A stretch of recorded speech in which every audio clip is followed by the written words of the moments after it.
కల్వకుంట్ల తారక రామారావు గారు. అధ్యక్ష, ముందుగా శాసనసభ అధిపతిగా ఎన్నికైన మీకు హృదయపూర్వకంగా మా పార్టీ పక్షాన, మా అందరి పక్షాన కూడా హృదయపూర్వకంగా మీకు అభినందనలు తెలియజేస్తూ, మా పార్టీ అధ్యక్షులు పెద్దలు శ్రీ కేసీఆర్ గారు వారు దురదృష్టవశాత్తు వారికి కొంత గాయమయ్యి హాస్పిటల్లో ఉన్నప్పటికీ ఎప్పుడైతే ఈ ప్రతిపాదన శ్రీధర్ బాబు గారి ద్వారా మరి వారికి వచ్చిందో వెంటనే ఒక క్షణం కూడా సంకోచించకుండా, రెండో ఆలోచన లేకుండా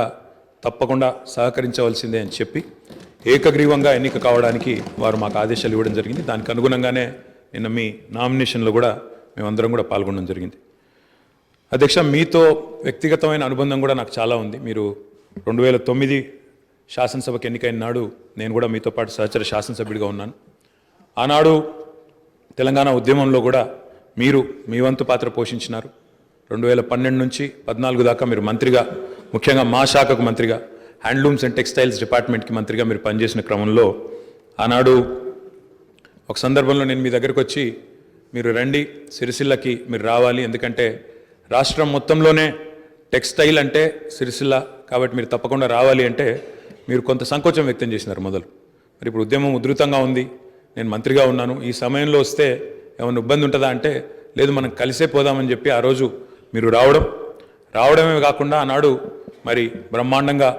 మీరు వచ్చి అక్కడ కార్మికుల సమస్యలు విని తర్వాత చాలా సమస్యల పరిష్కారానికి మీ స్థాయిలో మీరు కృషి చేసినందుకు కూడా మీకు మనస్ఫూర్తిగా ఈరోజు మళ్ళొకసారి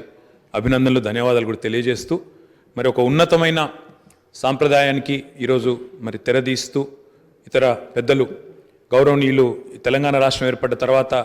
పెద్దలు శ్రీకొండ మధుసూనాచారి గారు, తర్వాత శ్రీ పోచారం శ్రీనివాసరెడ్డి గారు, తదనంతరం మీరు, మరి వారు ఇద్దరు కూడా నెలకొల్పిన సాంప్రదాయాలు, కాపాడిన విలువలు, వాటన్నిటిని మీరు కూడా పరిరక్షిస్తారని మనస్ఫూర్తిగా ఆకాంక్షిస్తూ, మీ ఉన్నతికి మనస్ఫూర్తిగా అభినందనలు తెలియజేస్తూ, మరి ఇప్పుడే పెద్దలు ముఖ్యమంత్రి గారు, ఉప ముఖ్యమంత్రి గారు, మంత్రివర్యులు కూడా చెప్పినట్టు మరి